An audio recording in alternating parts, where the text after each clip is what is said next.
বলেন যে জামাত তো ফেব্রুয়ারিতে চাইছিল, জামাত তো ফেব্রুয়ারিতে প্রথমে চাইছিল, তা এখন ফেব্রুয়ারিতে তো হচ্ছে, এখন এখানে তো জামাতের চাওয়াটা বেশি মিলতেছে না এখানে। আমরা তো ডিসেম্বরের আগে চাইছিলাম, আমরা তো চাইনি আমরা তো ফেব্রুয়ারিতে, আমরা তো চাইছিলাম ডিসেম্বরের মধ্যে ইলেকশন হোক, কারণ সংস্কার কিছুই তো করতে পারতেছে না সরকার, সবকিছুতে ব্যর্থ। সেটা আপনাদের জন্য করতে পারতেছে না, আপনারা 6 মাস ধরে প্রধানমন্ত্রী 10 বছর থাকবে না 5 বছর ধৈর্যের সাথে এই সংস্কারগুলা নিয়ে কাজ করতেছে। বিএনপি তো হাসিনার আমল, যখন আমাদেরকে আমরা বাসায় থাকতে পারি না, পালায় বেড়াতেছি, তখন থেকে আমরা সংস্কার নিয়ে কথা বলতেছি। এখন হাসিনা যাওয়ার পরে সবাই পাওয়ারের কাছাকাছি আসছেন, তখন সংস্কার থেকে একটু দূরে চলে যাচ্ছেন। সবাই সংস্কার no not at all we are the one who wants this reform. আচ্ছা ঠিক আছে, আমরা তো দিনের পর দিন কাজ করে যাচ্ছি রিফর্ম নিয়ে, কিন্তু একটা জায়গায় তো আসতে হবে, আমাদের সবার একটা জায়গায় আসতে হবে, রাইট। আমি আবার আপনার কাছে আসব, তার আমি একটু জনাব হাসনাত কাইয়ুমের কাছে আসি। তবে দর্শকদের কাছে আমি একটা প্রশ্ন করেছিলাম যে বৈষম্য বিরোধী ছাত্র আন্দোলনের কেন্দ্রীয় কমিটি ছাড়া অন্য সব কমিটি স্থগিত করা হয়েছে। প্রিয় দর্শক, এতে সমন্বয়ক পরিচয় চাঁদাবাজির অভিযোগ কমবে বলে মনে করেন কিনা? শতকরা 61% মনে করেন যে হ্যাঁ কমবে, শতকরা 39% মনে করেন না যে কমবে না। এইটা অবশ্য আমি বুঝতেই পারি নাই যে কেন্দ্রীয় কমিটি ছাড়া অন্য সব কমিটি কেন স্থগিত করা হলো, কারণ যিনি অভিযুক্ত তার সাথে তো আসলে কেন্দ্রীয় কমিটি সংস্রবে আমি আসলে দেখতে পেয়েছিলাম, অন্য কমিটিগুলি কি করলো এটা আমি ঠিক বুঝলাম না। যাই হোক, জনাব হাসনাত কাইয়ুমের কাছে আসি। জনাব হাসনাত কাইয়ুম, আপনার কাছে আমার প্রশ্ন ছিল শামাপার কাছে যাওয়ার আগে, যে আপনারা কিন্তু আসলে একটা পপুলিস্ট জায়গা থেকে এইটা করেন কি না যে যারা ধর্মভিত্তিক রাজনৈতিক দল তাদেরকে আপনারা খুব বেশি প্রশ্নের সম্মুখীন করেন না, অনেক সময় বামপন্থী রাজনৈতিক দলকেও আপনারা একরকম ছাড় দেন, আপনাদের মূল আক্রমণের জায়গা থাকে হচ্ছে বিএনপি, আগে আওয়ামী লীগ ছিল, এখন মূল আক্রমণের জায়গা হচ্ছে বিএনপি, কারণ আপনি বিএনপির অনেক সমালোচনা করেন। আপনি চাইলে দুই একটা আমি আপনাকে পড়েও শোনাইতে পারি, আপনার লম্বা সাক্ষাৎকার আমি পড়তেছিলাম, আপনি যদি একটু বলতেন। না, এটা ঠিক আছে, আপনি যদি এটাকে ধরেন যে আমাদের সম্পর্কে এক ধরনের একটা আপনার অবজারভেশন, প্রথমত আমি বলতে পারি যে এটা অনেকাংশে সঠিক। আমি এটার কারণ বলতে পারি আপনাকে যে কেন আমরা এরকম। ধর্মভিত্তিক দল বলতে এখানকার যেগুলি আসলে ইসলামী দল হিসেবে কাজ করে তাদের মধ্যে দুইটা দলের বাইরে আমাদের আসলে খুব বেশি আমাদের এগুলি নিয়ে খুব বেশি গুরুত্বপূর্ণ ভূমিকা আছে তাদের রাজনীতি, এটা আমরা মনে করি না। একটা হচ্ছে জামাতে ইসলামী, তাকে আমরা যদিও ধর্মভিত্তিক দল এই কারণে সমালোচনা করি, বিষয়টা এরকম। জামাত ইসলামীকে আমরা সমালোচনা করি তার আসলে গণহত্যার জায়গা থেকে, তার আসলে সবসময় প্রো এস্টাবলিশমেন্টের অবস্থান থেকে গণবিরোধী ভূমিকার কারণে, এবং ক্ষেত্র বিশেষে মানে একটা জায়গা থেকে যে আসলে তারা 71-এর গণহত্যার সময় এমনকি এখানে ধর্মকে তারা ব্যবহার করে এখানে ধর্মভিত্তিক রাজনীতি এবং ধর্ম বিরোধী রাজনীতির এরকম একটা বাইনারি তৈরি করার ক্ষেত্রে তারা ইসলামটাকে ব্যবহার করার কারণে এখানকার মানুষ একটা বড় রকমের সংকটে অনেকদিন পর্যন্ত ভুগছে সেই কারণ। আর এর বাইরে আমরা আসলে হেফাজতে ইসলাম একটা রাজনৈতিক অবস্থানের সাথে আমাদের বিরোধ আছে, সেইটা আমরা বিরোধ করার চাইতে পজিটিভলি আপনি দেখবেন যে আমরা বেশিরভাগ ক্ষেত্রে রাজনৈতিক দলগুলির সাথে আমরা বিরোধ করি না, আমরা আমাদের পজিটিভ কথাটা বলতে থাকি যে আমাদের এইরকম লাগবে, আমাদের এইটা চাই, আমরা এই জিনিসগুলিকে বদলায় এরকম করতে চাই, এবং এটার জন্য কোনো দলকে, কোনো ব্যক্তিকে, কোনো নেতাকে আমরা পারতপক্ষে সমালোচনার মধ্যে নিয়ে আসতে চাই এরকম না। বিএনপির সাথে আমাদের যে সমালোচনার যে জায়গাটা দাঁড়াইছে সেটা অন্য, সেটা হচ্ছে যেটা এতক্ষণ ধরে বলতেছিলেন, যেন বিএনপির সাথে আমরা 31 দফার একটা ভিত্তিতে একটা যুগপৎ আন্দোলনে আমরা যুক্ত হয়েছিলাম। তো যুগপৎ আন্দোলনে যখন আমরা গেছিলাম সেটার একটা এই 31 দফা যখন আসলে আমরা ড্রাফট করি, ওই ড্রাফট কমিটিতেও আমি একজন ছোট সদস্য হিসেবে ছিলাম।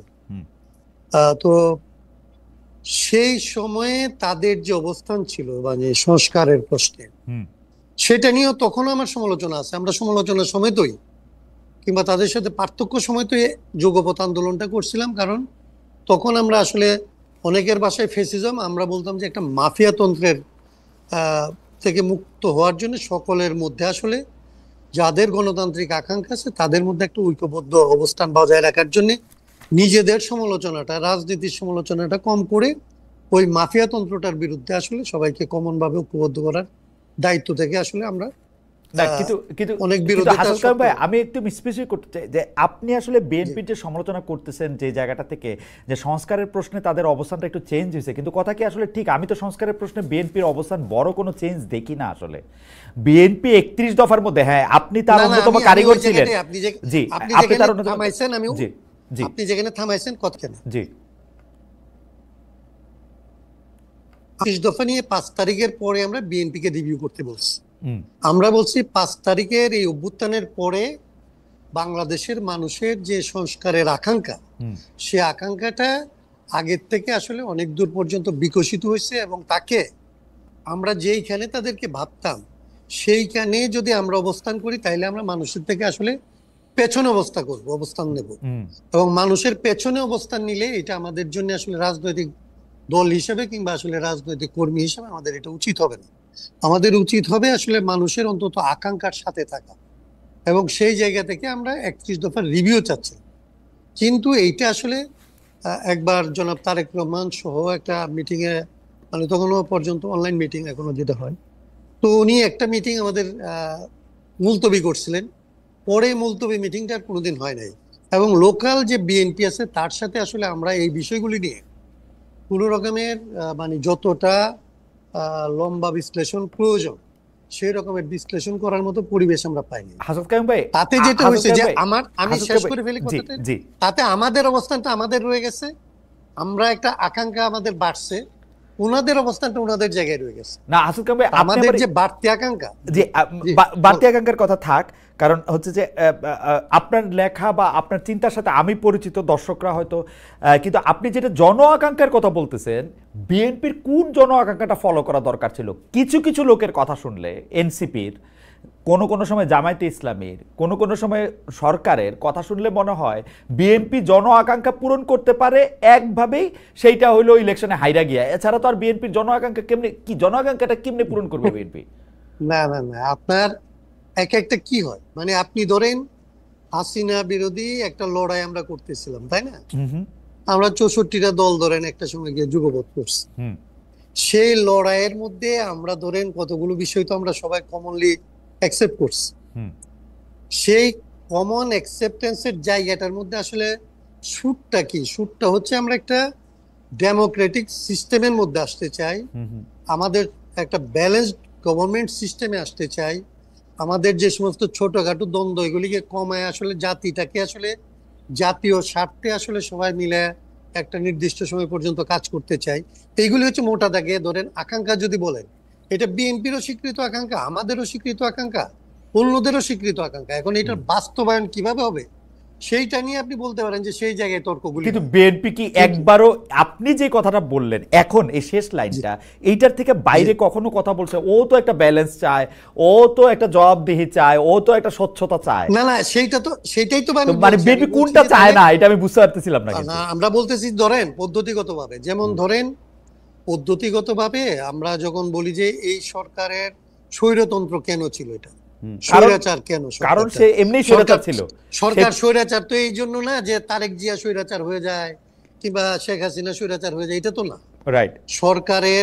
সরকারের মধ্যে রাষ্ট্র পরিচালনার যে পদ্ধতি, এই পদ্ধতিটা হচ্ছে এরকম যে এখানে যদি খালেদ মহিউদ্দিনকেও চালাইতে দেওয়া হয় তাইলে এটা চালাইতে গেলে খালেদ মহিউদ্দিন অন্য কাউকে আসলে আর শুনতে পারবেন না। কিন্তু হাসান কাইয়ুম ভাই, আমি এটা নিয়ে, কিন্তু হাসান কাইয়ুম ভাই এটা নিয়ে আমি বিস্তারিত আমি কথা কইতে রাজি আছি। কারণ হচ্ছে যে আমি গত 8 বছরে আমি দেখছি শেখ হাসিনা যেমনি দেশ চালাইছে, প্রতিটা কাজ সে সংবিধান ভায়োলেট করছে।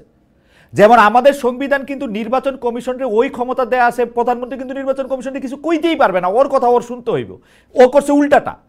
এখন এইটা আমি সংবিধান মাইনা করতে, ওইটা যদি হাসিনার অ্যাঙ্গেল থেকে যদি আমি বলি তাহলে তো এটা হাসিনা তো ভাঙে নাই, বাংলো তো হচ্ছে আসলে নির্বাচন কমিশন। হ্যাঁ, নির্বাচন কমিশন ভাঙছে, কিন্তু এটা সংবিধানের কোনো দোষ নাই তো এখানে। আমি সংবিধানের দোষটা ওইখানে, আপনার সাথে এই তর্কটা এখানে করতে পারবো না আমি, কারণ এই সংবিধানের ইঞ্জিনিয়ারিংটা হচ্ছে ধরতে পারা খুব কঠিন।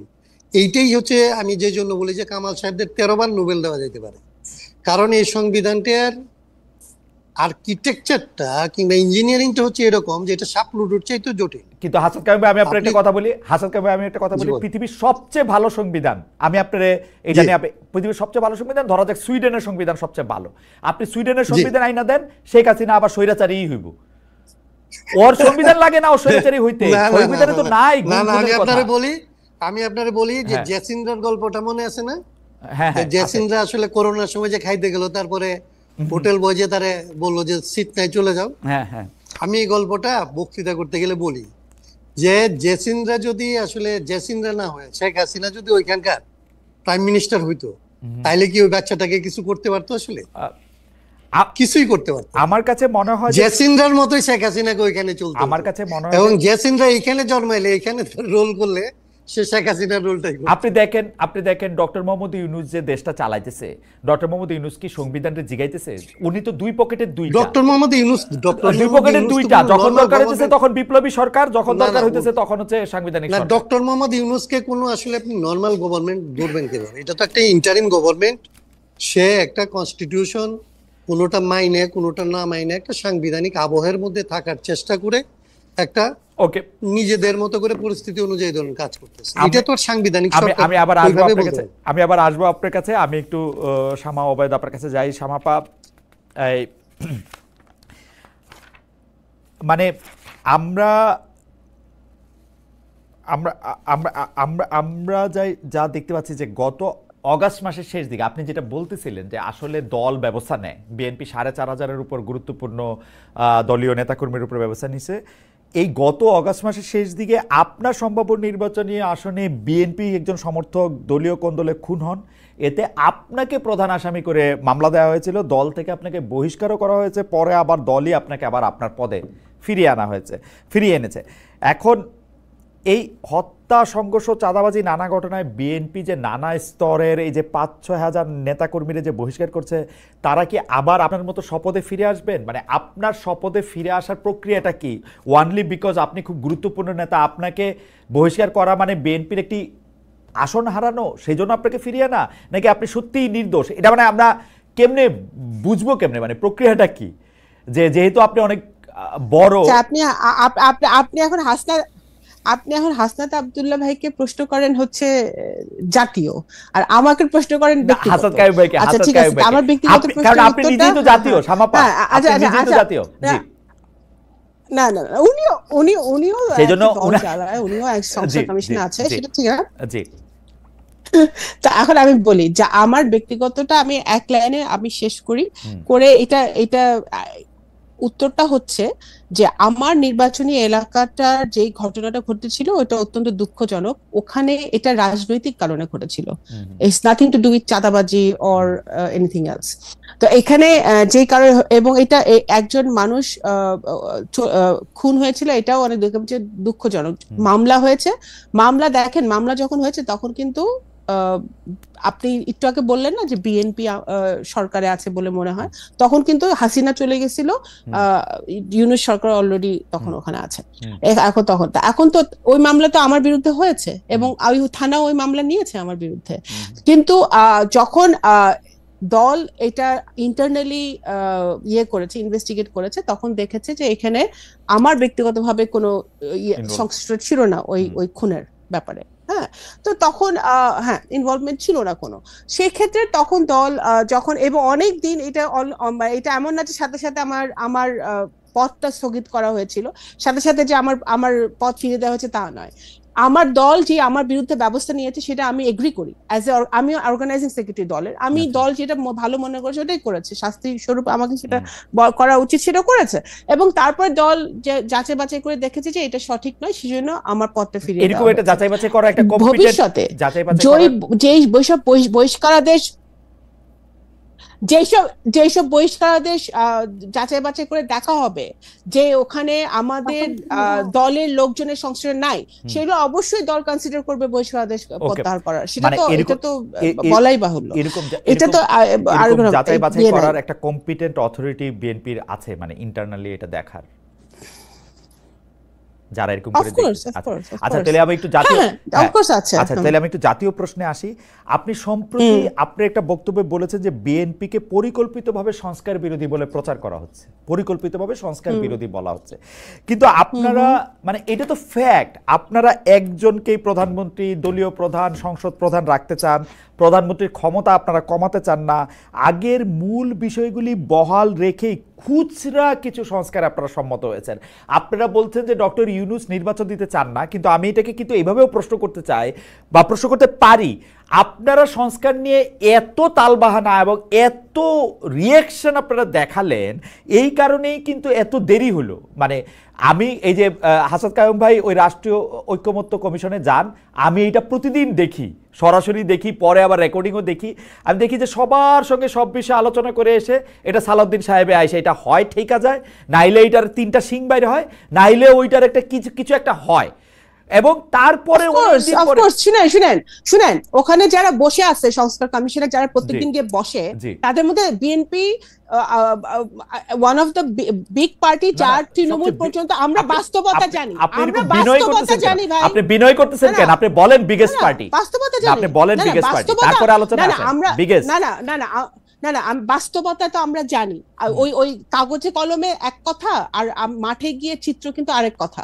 তো ওখানে আমরা 31 দফায় যখন হাসনাত আব্দুল্লাহ ভাইয়ের কথাই কিন্তু পরিষ্কার হয়েছে যে আমরা 31 দফা যখন হাসনাত কায়ুম ভাইয়ের কথাই কিন্তু এটা উনিই বলেছেন, 31 দফাটা যখন আমরা দিয়েছি তখন কিন্তু আমরা বলেছি যে এটা ওপেন টু ডিসকাশন, এখানে কোনো চেঞ্জ যদি কেউ করতে চায় সেটা কিন্তু সেই সাজেশন গুলো আমরা নিব। তখন কেউ কিন্তু কোনো সাজেশন নতুন কিছু দেয় নাই। 31 দফা নিয়ে আমরা মাঠে ময়দানে গেছি। এই 31 দফার বেশিরভাগ এখানে যদি বাস্তবায়নে তো পার্থক্য থাকবেই ভাই।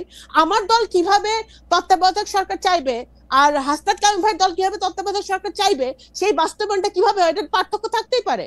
আমাদের 31 দফায় শিক্ষা, স্বাস্থ্য সবকিছু নিয়ে আমাদের দেওয়া আছে। এখন আমি বাস্তবায়ন কিভাবে করব, এটা ইট ডাজন্ট মিন যে আমার সবার সাথে একমত হতে হবে না। আপনি একমত হয়ে না পা, কিন্তু আপনি ফিলোসফিতে আসেন। প্রধান কথাটাই হচ্ছে সংস্কারের, যাতে কেউ এককভাবে অনেক ক্ষমতাশালী না হয়ে ওঠে, কিন্তু আপনাদের সকল আলোচনা কেন্দ্রীভূত যাতে একটা লোক এককভাবে অনেক ক্ষমতাবানী থাকে। যেমন আপনি মাঠের আলোচনা কথা বলছেন, মাঠের আলোচনা এটা আপনি কোথা থেকে, আপনি 31 দফা পড়ছেন? আমাদের তো প্রথম 4টা দফার মধ্যেই একটা দফা হচ্ছে যে প্রধানমন্ত্রী রাষ্ট্রপতির ক্ষমতার ভারসাম্য। আমরা কোথায় আমরা বলেছি যে আমরা প্রধানমন্ত্রী যে আপনারা 31 দফা যা কিছু বলছেন, 31 দফা যা কিছু বলছেন তা কিছু যদি আপনারা মানে সংস্কার কমিশন তার থেকে অনেক বেশি বাড়তি কিছু বলতে পারে না, 31 দফাই বলছে। কিন্তু আমি ভাঙ্গা বলি, 31 দফায় আপনারা কিন্তু সাংঘাতিক ভালো জিনিস আনছেন, কিন্তু আমি ভাঙ্গা আচ্ছা তারপরে আমরা বিচার বিভাগের স্বাধীনতা চাইছি, বিচার বিভাগকে স্ট্রেংথেন করতে হবে। হ্যাঁ, এটা আমরা রাজি, এবং সেটার জন্য যা যা করার দরকার সেটা আমরা রাজি। কিন্তু যখন আপনি বিচার বিভাগের স্বাধীনতার জায়গায় আসেন, কিন্তু যখন এটা ফাংশনাল জায়গায় আসছে, যখন বলা হয়েছে যে প্রধান বিচারপতি কিভাবে নিয়োগ দেওয়া হবে, সেটা নিয়ে আপনারা কথা কইছেন 4 দিন, কথা কইতে চান নাই 50 দিন। মানে এইটা কেন ভাই? শুনেন, এই যে হাসান ভাই এনে সাক্ষী, সালাউদ্দিন ভাই, আমাদের স্ট্যান্ডিং কমিটি মেম্বার সালাউদ্দিন ভাই ওয়াকআউট করছে 1 দিন, আর বামপন্থীরা ওয়াকআউট করছে 5 দিন। তো এখন ওনারাই তো একমত হয় না, ওনারা তো প্রত্যেক লাইনে যদি ওনারাই বাধা দেয় তাহলে কেমনে মিল হবে? বিএনপি তো অনেক ছাড় দিতেছে, বিএনপি অনেক ছাড় দিয়ে এক জায়গায় আসতে হবে ভাই। আর বাকিটা আপনি পার্লামেন্টের উপর ছেড়ে দেন। আপনি ইলেকশনে যান, ইলেকশনে আপনার ম্যানিফেস্টো নিয়ে, হাসনাত কায়ুম ভাই ওনার ম্যানিফেস্টো নিয়ে যাক, জামাত ওনার ম্যানিফেস্টো নিয়ে, এনসিপি ম্যানিফেস্টো নিয়ে জনগণের কাছে ডক্টর মোহাম্মদ ইউনূস পার্লামেন্টে আসুক। ডক্টর মোহাম্মদ ইউনূস আপনি শুনেন নাই? উনি বলছেন বাংলাদেশের মানুষ ম্যানিফেস্টো দিয়ে ভোট দেয় না। বাংলাদেশের মানুষে গিয়া সামাপা এখন গিয়া বলবে প্রতি ভোট 1000 টাকা করে দিব, ধানের শীষে ভোট দিয়ে দিবে, যারা দিবে না তারাও দিয়ে দিবে।